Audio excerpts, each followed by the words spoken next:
What's up, everyone? I'm so excited to have with me Mike Claudio of WinRate Consulting. We are going to talk about winning more jobs. Like, who doesn't want that? So Mike has a lot of insight based on experience both in home remodeling, running a roofing company, and now consulting with companies to help them grow and be more profitable.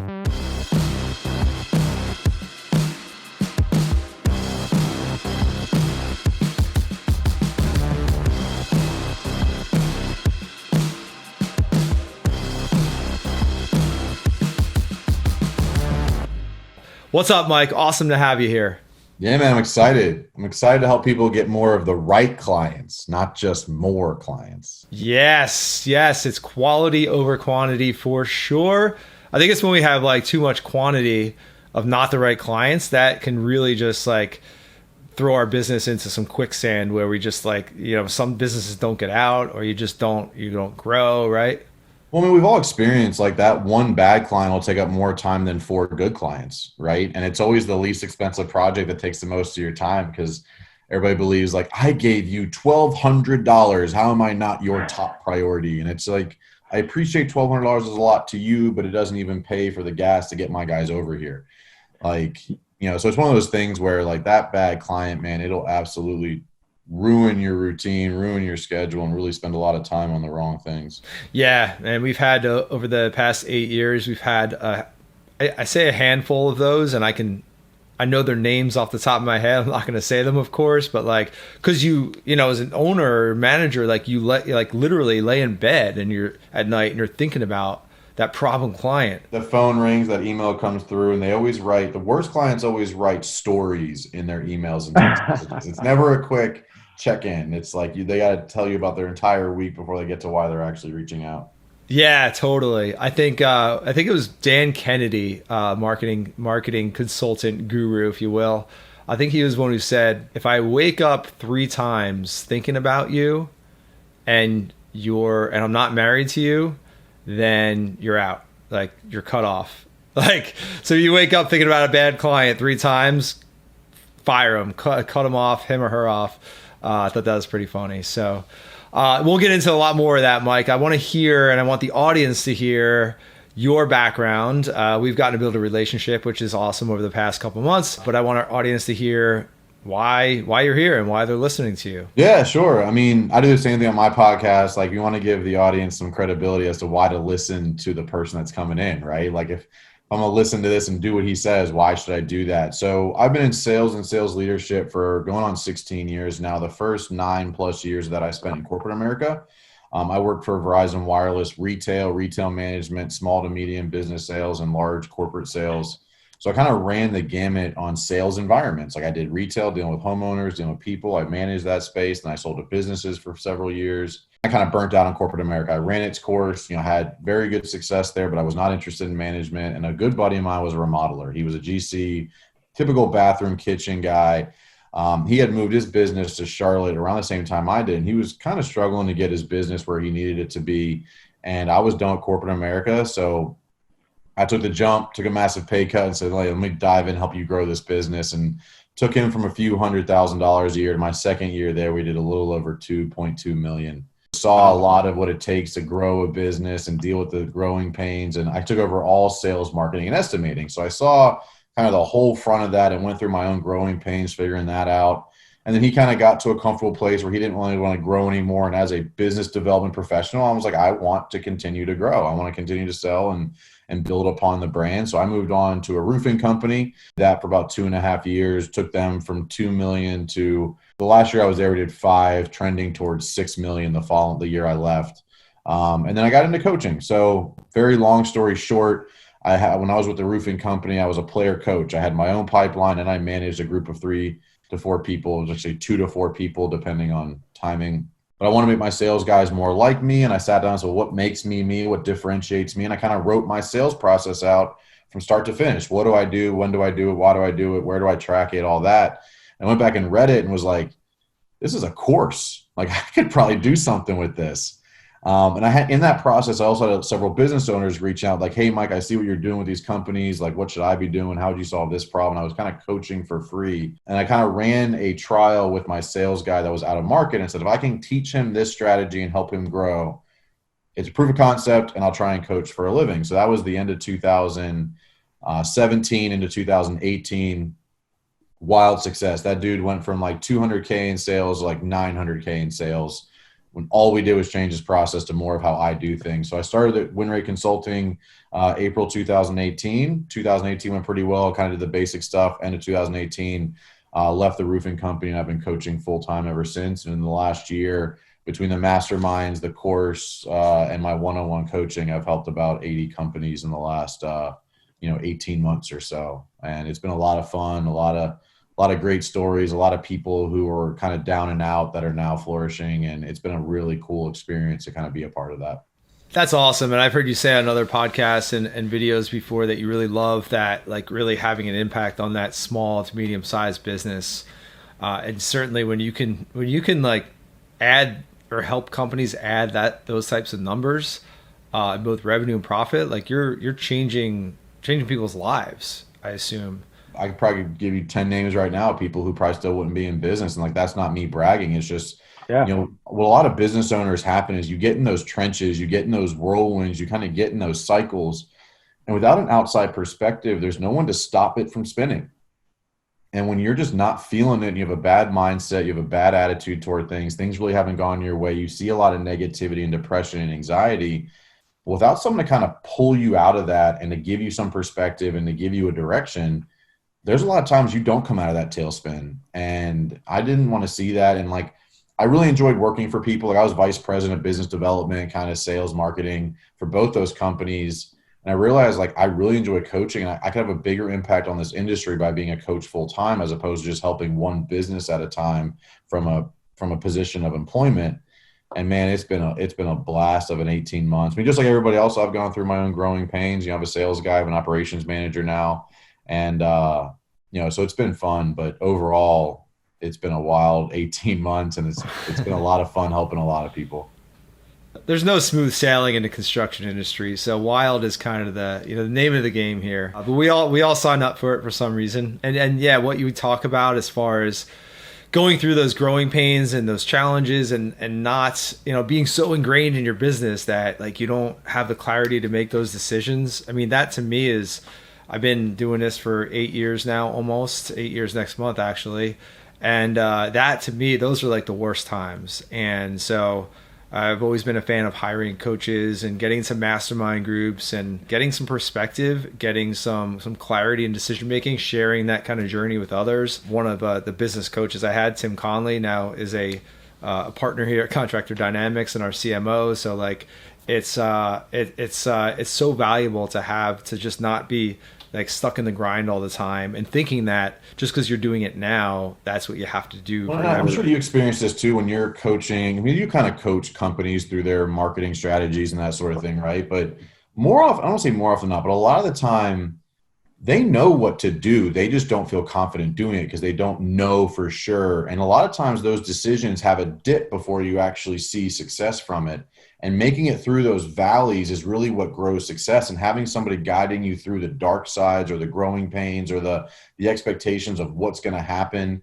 Because, stagnation in decision-making will cripple your business.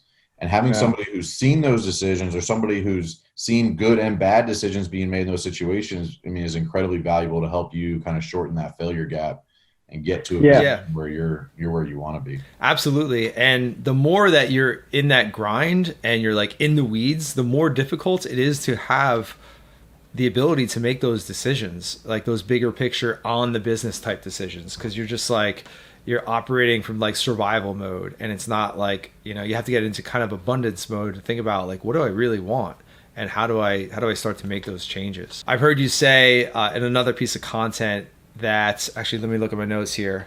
You hear this from your clients. I know I should do X, but, and you kind of help them with that but. So what are some of the excuses, or, not excuses, what are some of the reasons that you hear for that but? Like what follows that? And how do you coach someone to get over that but? So one of the bigger things in general is adding activities, whether it's prospecting, content creation, social media utilization, networking, whatever it is, right? It's, well, I don't have time for that. Or I know I need to do it, but I'm not comfortable. I know I need to do it, but I don't have somebody for that. Or I know I need to do it, but I don't like the way I look on camera. That's one of the biggest ones. This is so annoying to me. And I'm sorry if you say this. This is not meant to upset anybody, but you look the same in person that you do on camera. Why do you think walking into a client's house is different than just being on camera? I don't understand. But you're not your target market. And like, this isn't a knock on anybody. I'm not trying to minimize anybody's success, but as a contractor, a lot of the times you sell projects you couldn't afford. Like a lot of the times, especially when you're in the elective world, like a lot of the contractors I help are remodelers, addition guys, and a lot of the times you couldn't afford the projects you're doing. You're not your target market. You don't live in the town where you work or where you like to work. I mean, very rarely are you doing work for your neighbors, because if you are, you should be leveling up. Like, I think you should always be doing work a little bit above where you're at, because it helps you make more money, right? But I think one of the biggest things I do to help overcome that is people don't realize the reward on the other side of that activity, like the struggle of change. They don't know which one's worth it and which one's not. And they might be able to see the first step or two, but because they can't visualize the entire track, they stop. They're like, well, I don't know, I'll do this, but what if this happens? It's like, what if it doesn't? Like, you need to prepare more for what if it wildly works than what if it doesn't work. Like, what if you get 25 perfect clients tomorrow as opposed to no clients for the next 5 weeks? Like, 25 perfect clients would be a harder problem to solve than no clients, right? Just in general. So cripple most businesses. And so many people look at, well, what if it doesn't work? And I'm always like, well, what if it does work?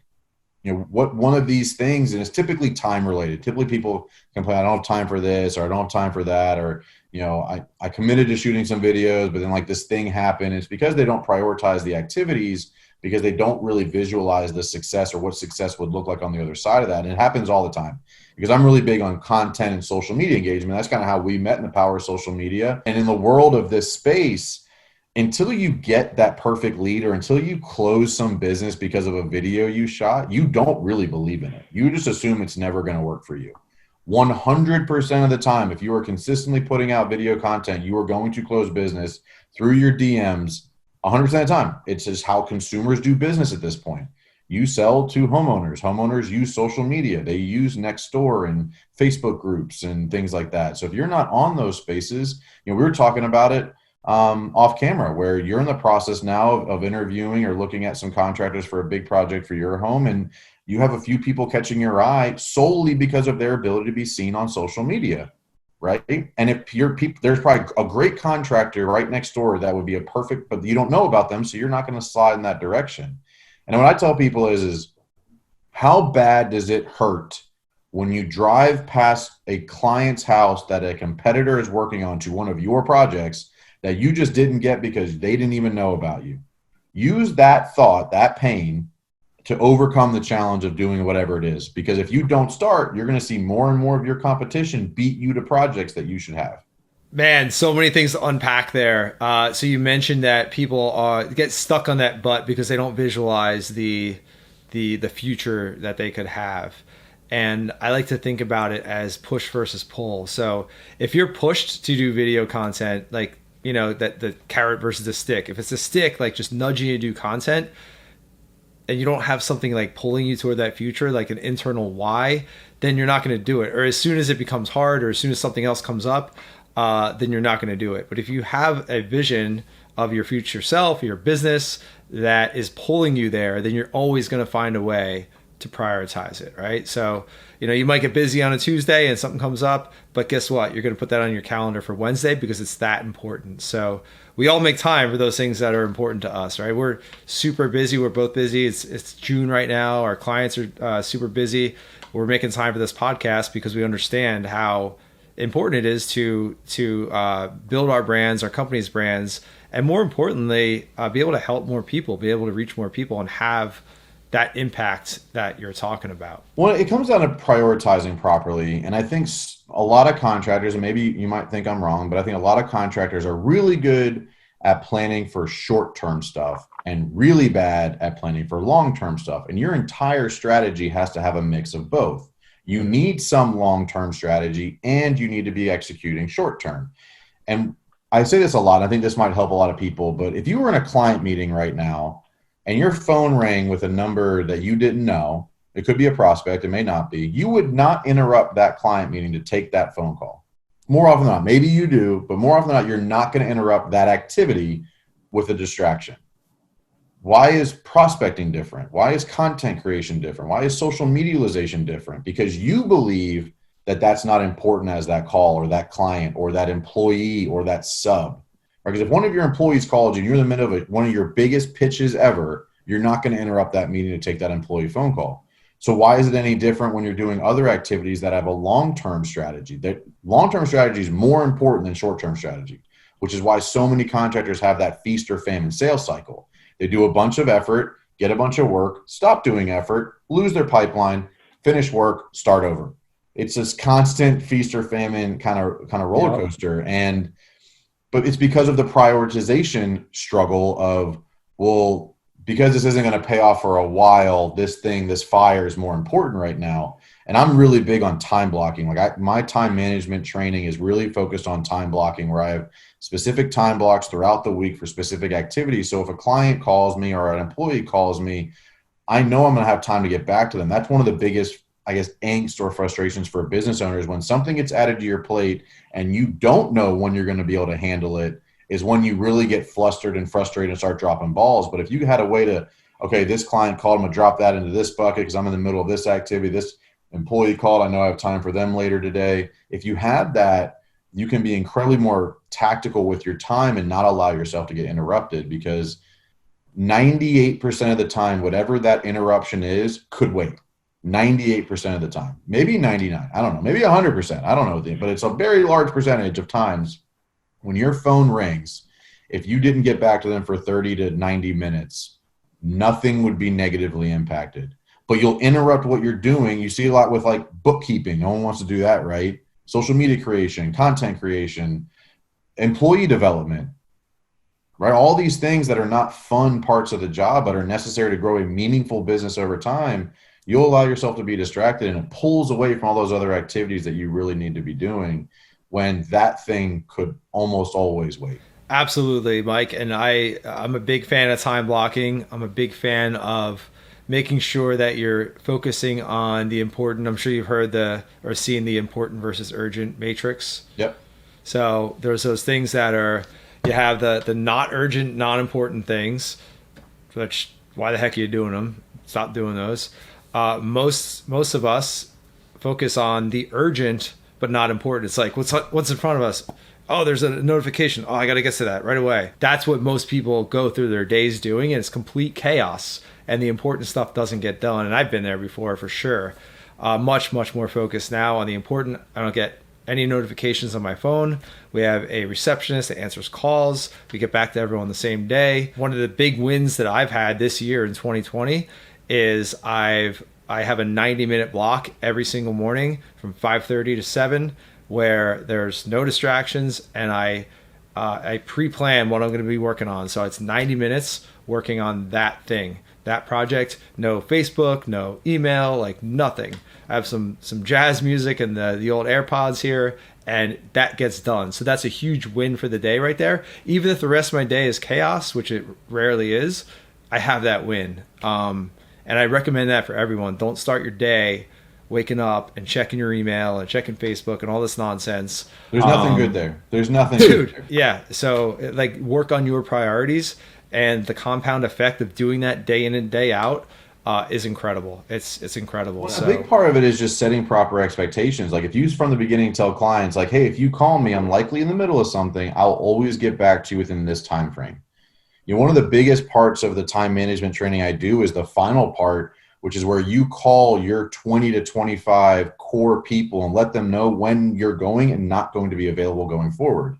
And it should really say, hey, I'm reanalyzing my time management. I need to be more focused on these things. Here's when I'm not going to be available for you to call. By all means, call me. I'll get back to you during these time frames.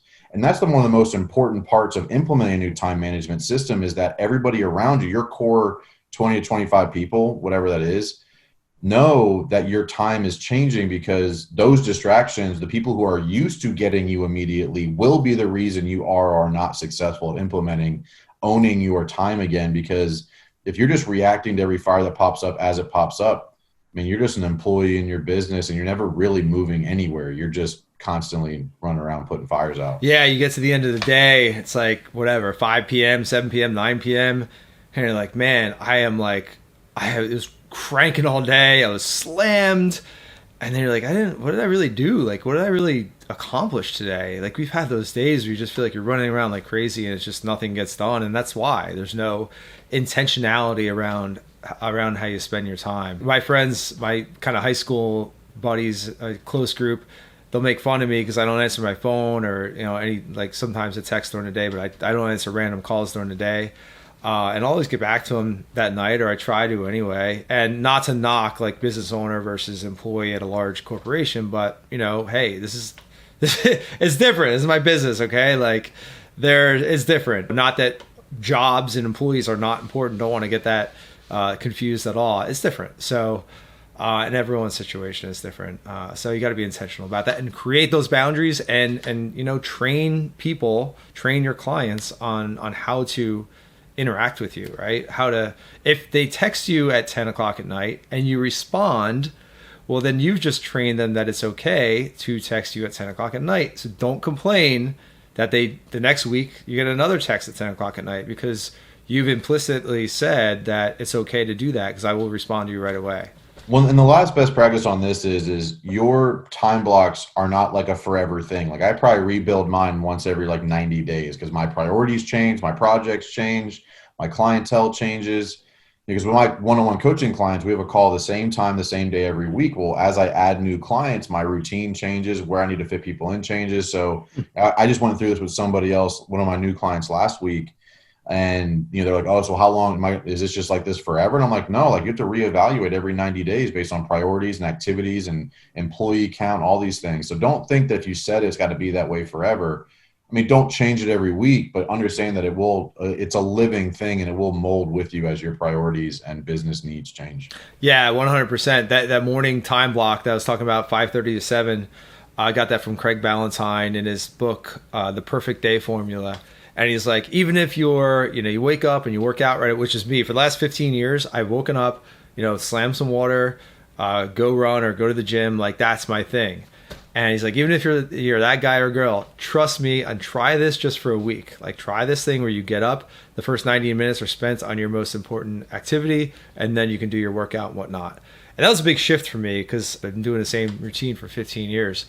And I tried it for a week. I'm like, all right, I'll try it. I'll just, I don't want to try to be smarter than him. I'm going to try to just follow his advice.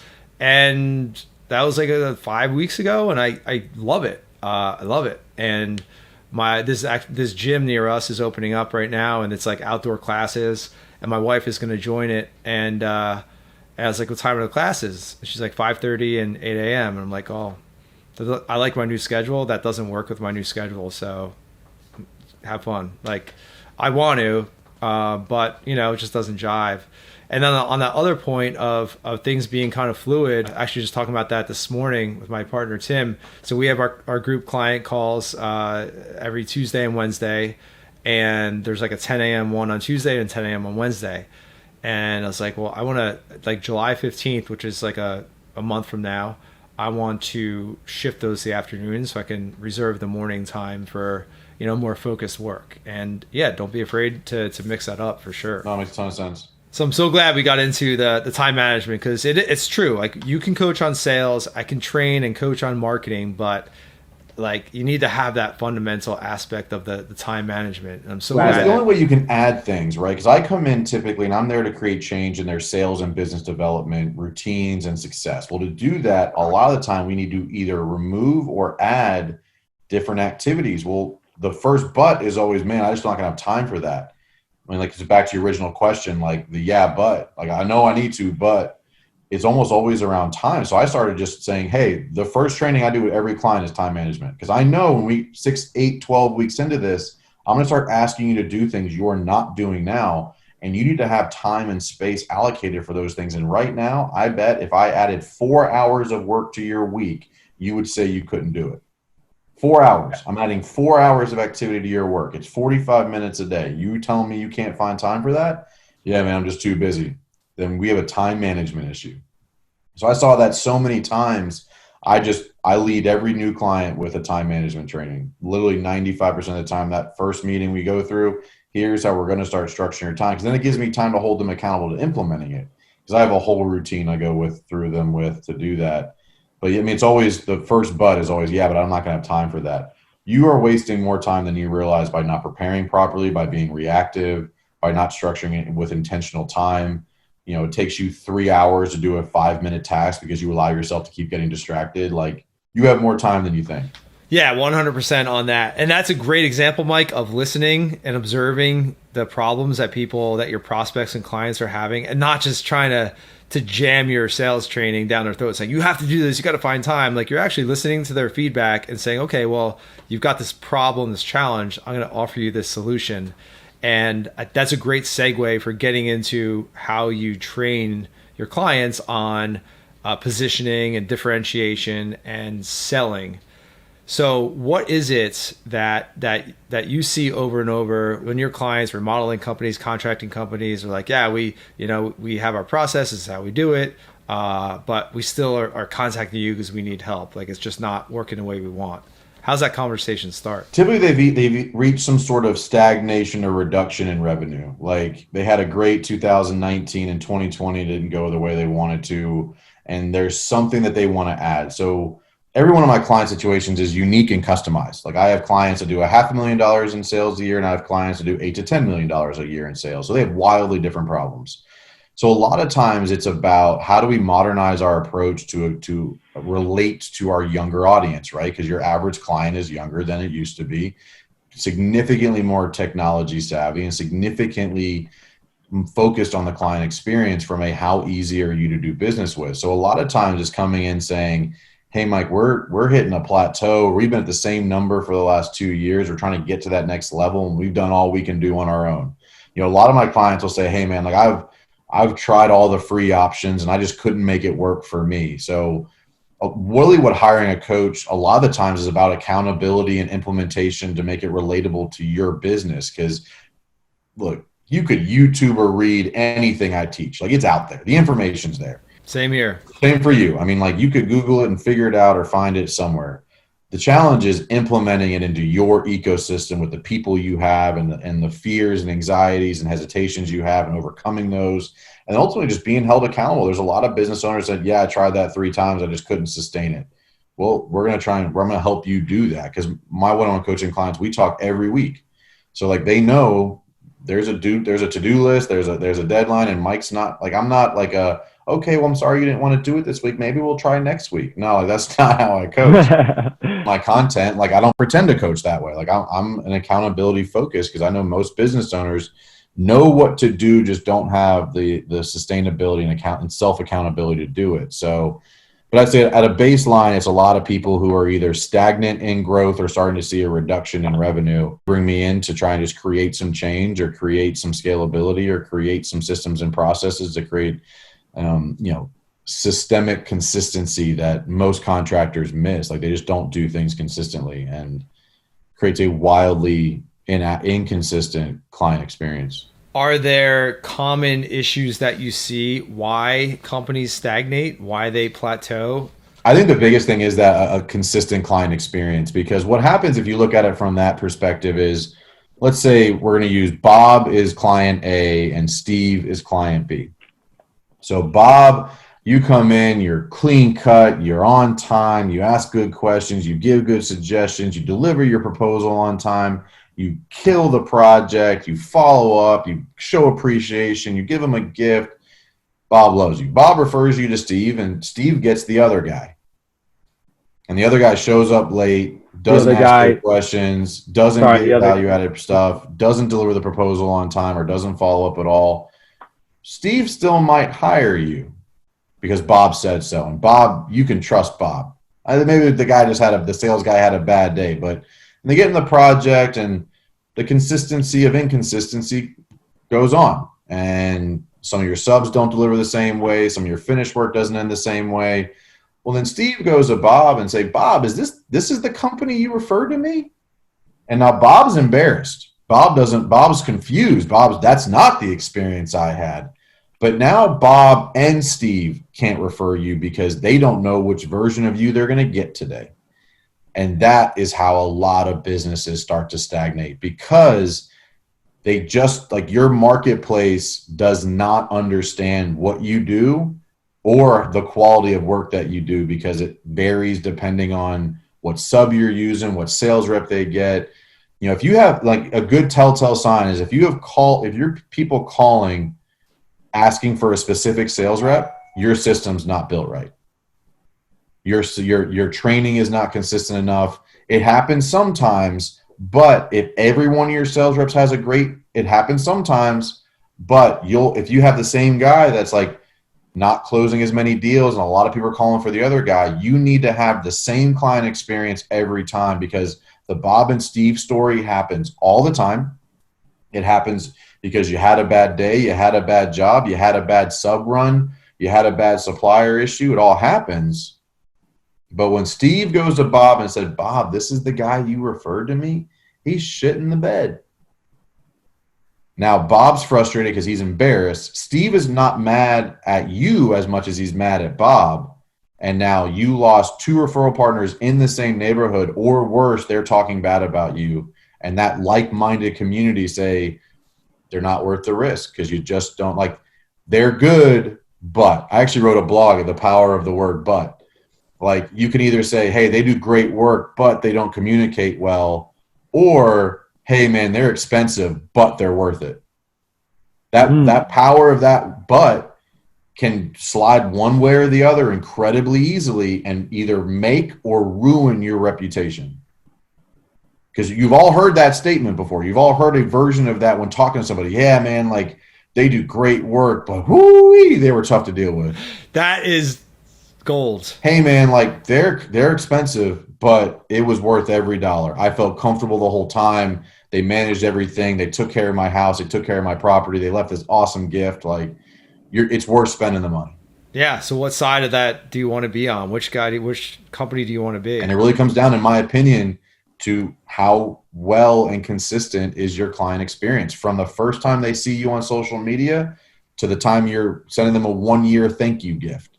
Like, everything, it's all got to be consistent. They have to know what to expect, because when people know and like you, you'll get some work. When they bridge to the trust factor, you'll never have to worry about it again. Yeah, that is gold right there. And we can all think as consumers, whether it's a product or a service, and we get asked for recommendations, say by a neighbor or a friend. I only like to give recommendations when it's like I can 100% vouch for them. Like, I don't want to have my friend have a bad experience. Or we used to do marketing services. We used to build websites for roofing companies, and every week we get 2 or 3 roofing companies like, yo, I need a website. Do you have anyone you recommend? I know you guys don't do it anymore. And honestly, I don't. Like, I know there's companies that can build good websites, but like, I don't want to give someone a good website. Like, I want to give someone a great experience. Right. Well, because it's a representation of you as the referrer. Yeah. And I'm a trusted advisor to my clients, just as you are. Like, all right, Mike's my guy. Like, if Mike tells me to buy this or check out Joe Hughes, I'm going to check him out.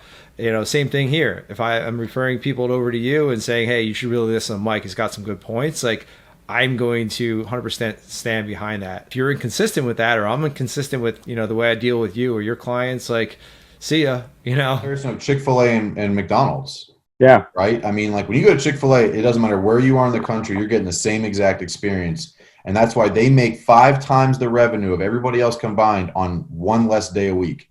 Like, you are going there for the experience, because it's just a chicken sandwich. I mean, it's just a chicken sandwich. It's not outstanding. It's a good chicken sandwich. What's outstanding is the experience and the consistency. And that's, like, McDonald's is the opposite, at least around me. Like, you don't, depending on which McDonald's you go to, it's a crapshoot. What kind of experience you're going to get? Is your food going to be right? And that's the difference. That's why Chick-fil-A kills and McDonald's and many of the others struggle. Mike, I have a confession to make. I've never been to a Chick-fil-A. Is that bad? I'm going to fly you to Charlotte, and we're going to compare the Popeyes to the Chick-fil-A sandwich. I have not had the Popeyes sandwich. But yeah, no, you should. Do they have them? No, they do. And from a marketing perspective, I get it. Like my cousin owns a gym, and they're modeling their small gym off of like Chick-fil-A's processes and everything. And I know it's a amazing case study in business. And I've heard it's good. I just haven't tried it, so I'll put that on my list. No, like immediately, like end this call and go get a chicken sandwich.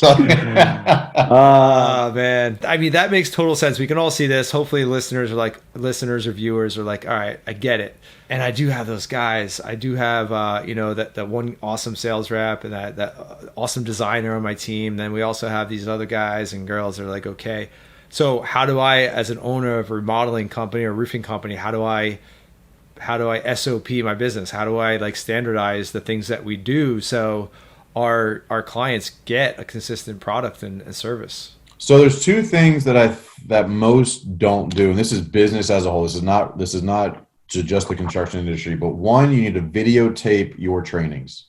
Videotape so that like no matter who comes in, they all get the same message. Because as a busy business owner, like a new hire this week might get all my attention, and a new hire next week might get none of it.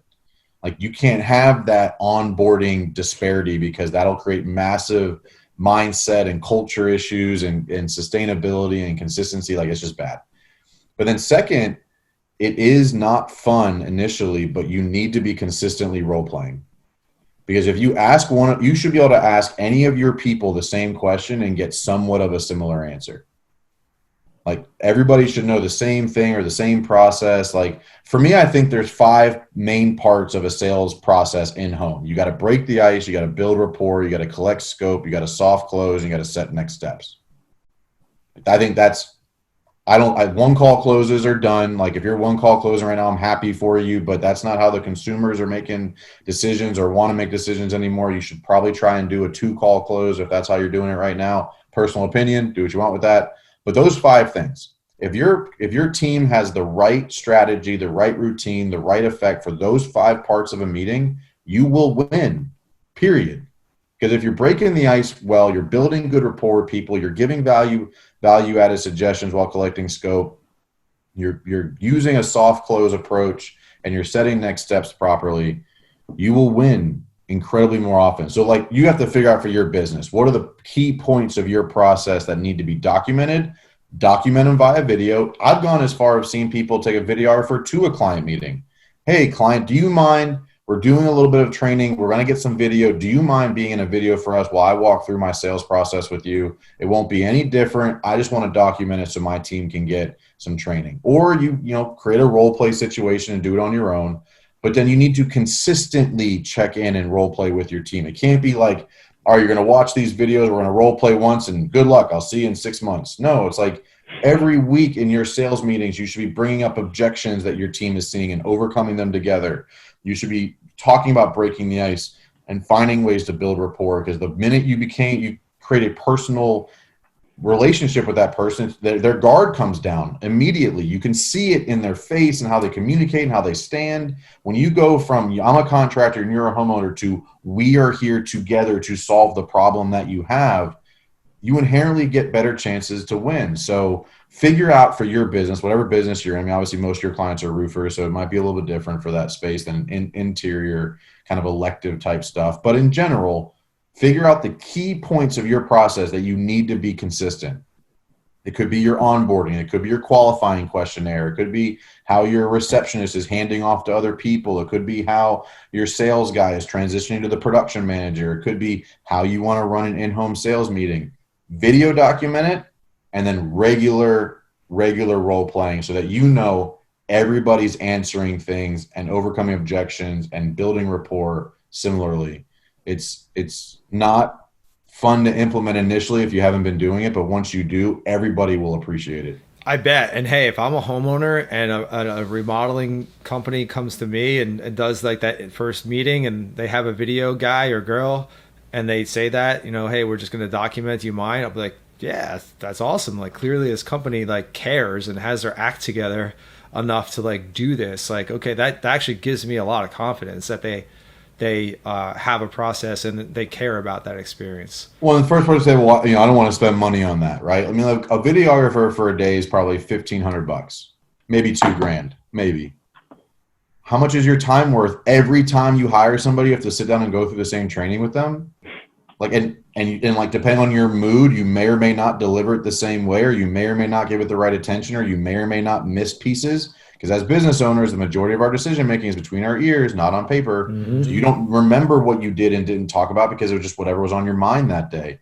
You need a consistent onboarding training program for sales and production. It doesn't matter. Operations, I mean, all of it. If you can have a video document of all things, even simple things like how to implement something into our CRM, something that someone can go back and watch instead of calling you, hey, man, where do I put the address in here? Or, hey, man, where do the notes go? Or, hey, man, I'm trying to upload pictures. I don't know what I'm doing. Like, all those things could be documented in a video that they can access through a platform, and they're not bugging you with stuff that you have better things to be doing. Yeah. And hey, if you really can't afford a video person for the day, we've all got one of these in our pocket, right? They take good enough videos until you can graduate to that next level. iPhones take plenty good enough video. Yeah, so don't use that as an excuse. Like, I don't know a video person. Like, we've all got a video. There's a lot of tools that you can use with an iPhone or a smartphone for sure. And I can imagine, Mike, when you have all your sales reps on the same page and they're following the same process and they're going out there and they're doing their meetings all throughout the week, and then you have your weekly sales meeting, and guess what? Like, everyone's doing the same things. You can compare notes and help one another level up all at the same time. Whereas if everyone's doing their own thing, it's hard to have a conversation about how do you improve because it's so onesie twosie. There's no consistency there, right? It also improves culture and morale because, especially with a lot of roofing companies who still rely on door knockers, those guys feel like they're on an island. And like, a lot of times they don't get the support they actually need, and they're not ballsy enough to ask for more because that's just not the cool thing to do. But when you have everybody kind of helping each other and using a similar process and talking about that process together, even if they're contractors, 1099 guys, they start to feel like they're part of the program, they're part of the business, as opposed to like one guy closed $1 million this week, another guy closed 10 grand, and they're in the same sales meeting doing things differently, and no one wants to help each other because they view each other as competition.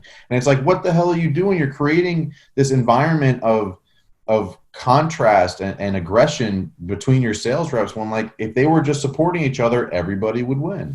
All right, so let me rant for a second. Two things here.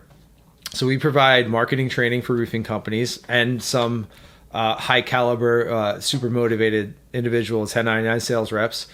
And we get inquiries from sales reps on the regular. Like, their contact form to us is like, hey, I just started working for this roofing company. I want to figure out how to get leads.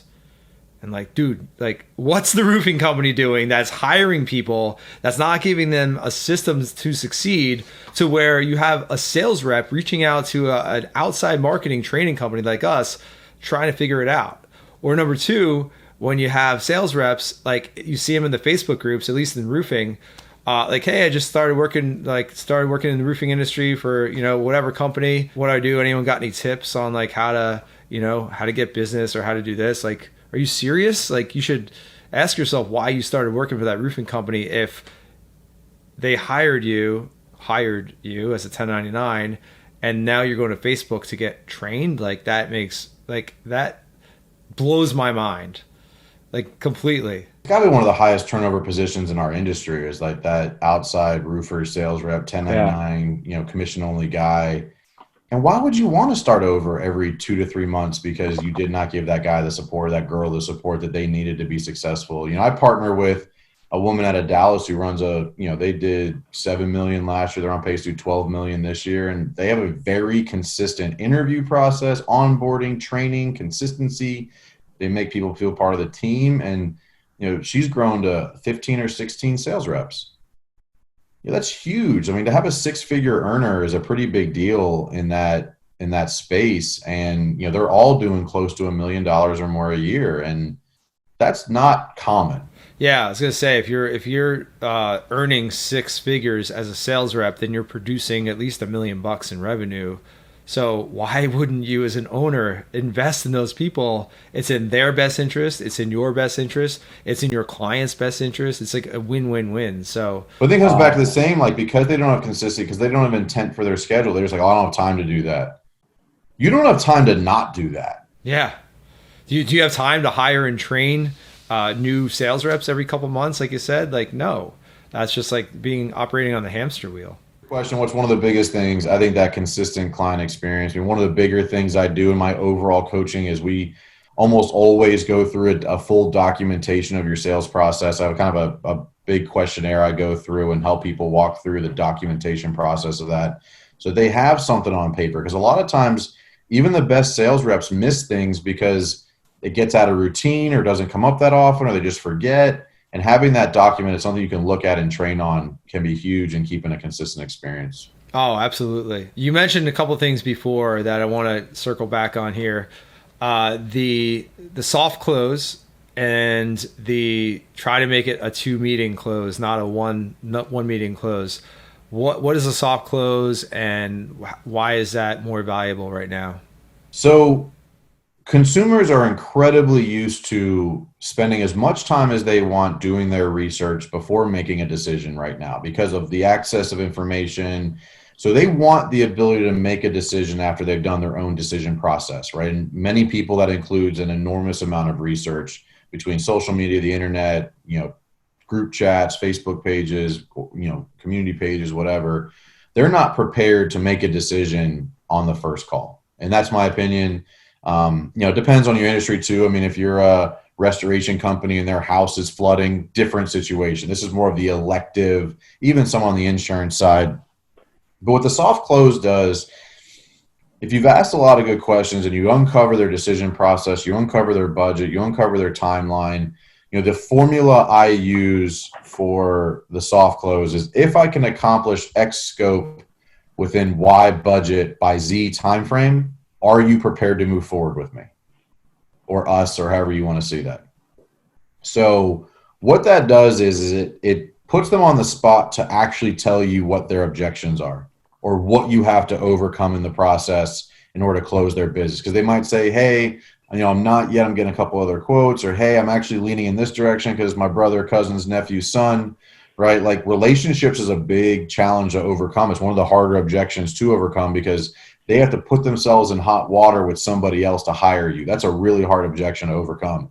But if you say, hey, are you prepared to move forward with me if I can accomplish this scope within this budget by this time frame? And that's really where you uncover what you have to overcome or what they might want to see. Or, hey, I'd want to maybe talk to some of your clients, or, hey, can I get a couple references? Or, that's really where like, where do you stand? Because you might hear, what, man, like, not really. I'm kind of going in this direction. I'm just kind of using you for a second quote or a second opinion. Hey, great. Do you mind if I just send you a ballpark and not spend 10 hours putting together a formal proposal? Right? But if you didn't ask that question, you wouldn't know that. Like, you think everything went great. They gave you a good feel. That person's just using you for a second opinion. This happens a lot in the elective remodel world, where they're leaning in one direction, but they get other opinions just to make sure the price is fair. What's stopping you from moving forward with me? Like, or are you prepared to move forward with me? And if they say yes, man, now you're excited about doing that proposal. Maybe you will put a little more effort into it, because we've all had those meetings walk out like, I'm never getting that one. And then you half-ass the proposal, and like, you never really gave yourself a fair chance to get it because you didn't approach it right. So this kind of gives you that feel and sense of like, where do you stand on the totem pole? Where do they stand in their decision process? And what is the likelihood outcome of you putting the effort into this proposal? Because creating proposals isn't as easy as it used to be. They have to be a lot more detailed. There's typically a lot more stuff going into them. The amount of fixtures and finishes and options is enormous compared to what it was 10 years ago. So, there's just more that goes into it. So that soft close is really, hey, based on our meeting today, I understand this is your scope, this is your budget, this is your timeline. So if I'm able to accomplish this scope with this budget by this time frame, are you prepared to move forward with me? And you're going to they're going to say no, not really. They're going to say yes, or hey, these are some things I'm considering before I'm able to move forward with you. So, because basically you're taking out the objection of price, scope, or timeline. You're saying, if I can do this scope with this budget by this timeline, because you don't know yet a lot of the time, you got to go do some research, that sort of thing. I'm not sure, but if I'm able to do all this, are you prepared to move forward with me? You took out the three main objections they would have for you, right? Either you can't complete the full scope, you can't hit the budget, you can't do the timeline. Those are the easy objections. Like, those are coming. But other than that, if I'm able to do all of that, are you prepared to move forward with me? So now you know what you need to go accomplish and what you need to deliver on to close that deal. And I think that really puts you in a position to truly understand what it is you need to accomplish to give yourself the best chance to close that deal.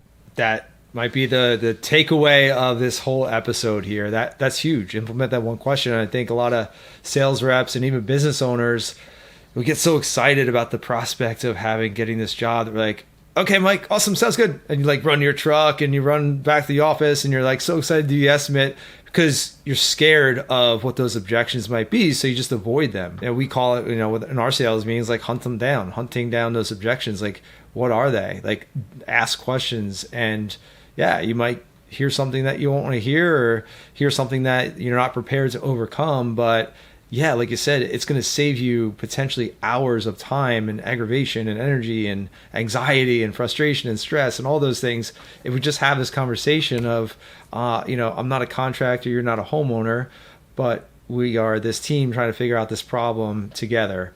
And, being on that same side, I think is probably huge in winning more jobs, right? Huge. It's huge because you see it so much. Like, hey, man, that's awesome. Like, you're excited. I'm excited. I'll get you a proposal next week. And let me know if you have any questions. That is the worst way to end a sales call in the history of sales calls. Cricket. You're getting no next steps. You're getting no real understanding. You're getting no grasp of where they are in their decision process. You're just saying there's nothing stopping them saying, cool, send me a proposal. I'm not wanting to move forward with you, but why would I tell you no to do something free that helps me? Like, so, without setting proper next steps or doing the soft close, you're just setting yourself up to waste a lot of time on something that you did not have a high propensity to win. Yeah. I mean, you can smell it. It's like the old, send me some literature, or like, you got the literature. Oh yeah, I'll get that literature in the mail for you. Like, no, done. Move on to the next one. Yeah. So be on the same page.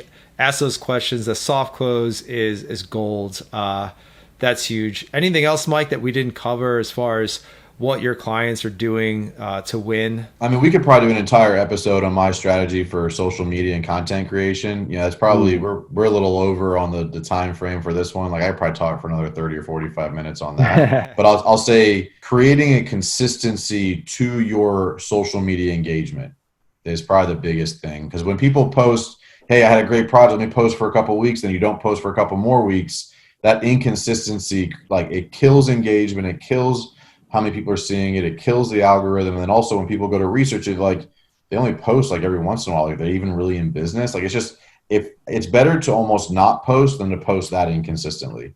It's better to say, like, hey, I just don't have a social media presence, than say, like, hey, I half-assed it. Because it shows you don't have an attention to detail. It shows your approach isn't modern. It shows you don't know how to utilize the tools that your average client is utilizing from a online perspective. And all of that works against you. Yeah, that's huge. I would argue if you're not on social media, you can almost maybe be perceived as a company that is so good that they don't need social media. Maybe, that's not the first place people are going to go. but I'm going to argue that that's a huge vulnerability to your company, because you might be slammed right now, but that's going to catch up with you for sure. And Mike, we were talking about it before we hit record, where my wife and I are talking about putting an addition on the house, putting a level in the house. And I grew up in this town. My wife grew up in this town. So we're townies. Like, we moved around a little bit, and then we ended up back down here. So, like, we know a ton of people. We know a ton of builders and remodelers. And we're doing a research. My wife's doing a research on Instagram. And it's like, she sent me this company earlier today. And she's like, oh, this woman-owned business, which is not really important to us, but woman-owned business. Like, she's out there, she's doing Instagram and stories and showing off her projects, and like, this is like, I really like her style. And like, I would be like, or I was saying to my wife, like, how ironic would it be that we grew up here in this, like, I grew up 2 miles from here, my wife grew up a mile from here. How ironic would it be that we like chose someone that we don't know, that we just found on Instagram, even though we ended up here? But that very well might be the case, because, we can see her processes. We can see like the work that she's done. We can see what her clients are saying about her and her work and their experience. Whereas, there might be, like I said, an amazing builder 2 doors down from me that they might be amazing and their price might be perfect and their processes might be awesome. But if I can't see those while I'm doing all this research, we might do 2 months worth of research before we ever pick up the phone and call a builder. So not longer. I mean, for a project you're talking about, I mean, you might take 6 or 8 months in research. Yeah. It's a big undertaking. It's going to be very intrusive into your space. It's going to be a big investment, likely. I mean, remodel projects, even something like a roof can be one of the bigger expenses somebody experiences in their life, and you have to appreciate that as a contractor that, you may have been thinking about it for, 60 minutes. They might have been thinking about it for 6 years. Yeah, absolutely. So think about that as your own company. Take a pause from the daily grind and think about if your ideal client is out there right now, your ideal client, whatever that is for you, they're doing the research right here on this thing. Are you showing up? What are they seeing about you and your company? Are they seeing anything? Is what you have right here on this device going to be enough to help you win that ideal client? And that's going to give you a lot of clarity on what those next steps should be from a marketing perspective and a sales perspective as well, showing off what you do. So really some great tips there, Mike. Thanks for sharing. Absolutely. So we've got a few minutes here. You want to have some fun, get into a little bit of a lightning round, quick Q&A? Ready. I've never been in the corporate world. I've always worked for small businesses. I grew up in my family's construction business. You left a what sounds like pretty cushy job in the corporate world. You said you got burnt out. What does that mean? Like, why were you burnt out with that? And why did you want to take that leap in a small business? So I did the same thing for a really long time with different clientele, but basically I sold connected technology for a while. And I think towards the end of my career, I started selling in that world before smartphones. So I got to see a lot of technology advancement, but like the difference between like the iPhone 6 and iPhone 7 really wasn't that great. Like it wasn't that different. Like there's in like the iPad 3 and the iPad 4, not that much difference. But ultimately what came down to was the final decision for me was I was 27, 28 at the time, realizing that like this was my life. I was going to be doing this forever. And I thought I was just worth a lot more than that. And I was making, in the mid hundreds, in my mid 20s. It's a lot of money for a kid that age, but I was destined for more. That kind of sounds kind of cheesy, but I knew I was worth more than what I was making, and I wanted to go out and work for a smaller company and prove it. Cool. You had that vision of expanding, and that's what it's all about, for sure. What book are you currently reading? Must be good. No, it's the Brendan Burchard, High Performance Habits. Get the hell out of here. Yeah. I'm reading it. It's on my nightstand right now. It's in my car, reading in the morning before I go to the gym. Oh man, I'm disappointed that I haven't. I think it came out in 2017, maybe. I'm kicking myself for not reading it sooner. I love it. I've read probably 95 books in the last 3 years, and so I just kind of went one to the next to the next to the next. Yeah. And this one just kind of happened to be on the bookshelf next. But yeah, High Performance Habits by Brendan Burchard. Great book. I just couldn't remember the order of the words. Like performance habits, that doesn't sound right. Do amazing stuff. Yeah. I actually heard him on Ed Milet's podcast recently, and I had known of Brendan Burchard, but there's so many kind of celebrities or delivers things. It's not like new. It's just incredibly easier to absorb and implement, I think. Yeah. Yeah, and to each his own. I heard him on the Ed Milet show, and I'm like, yeah, I haven't consumed any Brendan Burchard in a couple of years. He's talking about this book, and let me go check it out. And yeah, that's how content marketing works. It's pretty funny. What's your morning routine? Speaking of habits. So I get up. My alarm goes off at 4 a.m. I leave the house around 4:15. I get to the gym at 4:30. The gym opens at 5, so I read from 4:30 to 5. Work out from 5 to 6, and then typically 6 to 6:30 I do some sort of social media post or engagement, and then I spend time with the kids, and then my day starts around 8:30. Love it. So you've got a few wins before your day starts. That's awesome. I have to work out. It's necessary for me. So, and I can commit to that time every day. It seems like you're definitely just scratching the surface with what you're doing, and it's extremely valuable. What that you can share publicly is coming up next for WinRate Consulting and Mike Claudio. So I just hired a sales guy. I'm kind of excited about that, getting him ramped up into just doing more of the business development part of the business. But I'm actually kicking off a mastermind this week. This is going to release in a few weeks. It'll be live by the time this comes out. But Inking Wins, really a social media content creation mastermind group. It's a great opportunity for people who are just not comfortable with social media or how to do it or how to storytell or even just how to create content. That's what it's there for. It's me and that roofer out of Dallas I was talking about are running it. and really just around helping people become more comfortable building a brand online, because it is the difference. If you are not starting to do that now, you are going to struggle hard in the next few years. I mean, if you're not listening to what you're talking about and selling and training people on, look, guys, you're going to get bypassed by some kid that is doing it, period. And that's just a really unfortunate place to be for a high quality contractor who just is not really comfortable starting. That's what that group is for. So I'm excited about getting that kicked off this week. So by the time this comes out, we'll be in the second month of it. But Inking Wins Mastermind Group, I'm pretty pumped about that coming up. Awesome stuff. Amen to that. I love when I talk about that stuff every day. I love that my audience gets to hear it from someone else besides me. Maybe it'll sink in a little bit more. So yeah, I'm going to definitely take a look at that.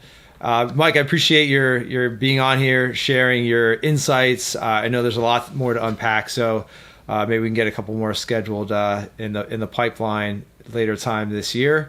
And appreciate all you have to offer. Any parting shots, and let people know what the best place to find you is so they can start following some of this amazing content. Yeah, I mean, if you guys are into podcasts, I have one, Big Stud Sales podcast. It's on all major platforms. You know, it's a lot of fun. We talk a lot about sales and marketing and business development tactics. I love hosting the podcast. It's a really fun way to engage with people and put out valuable content information. And then at WinRate Consulting on Instagram are probably my two main platforms for distribution of content. So the podcast, that I have a YouTube channel that I'm kind of like just now getting off the ground. Not where I really want it to be yet, but the podcast, Big Stud Sales, and at WinRate Consulting on Instagram too. Go give Mike a follow. You're going to get a lot of value for sure. Puts out a lot of content, but good high quality content, not just noise. So it'll definitely, if you take the time to implement it, be intentional about creating the time to make a change in your business, help you level up. Thanks a lot, Mike. Talk to you soon. Appreciate it, man.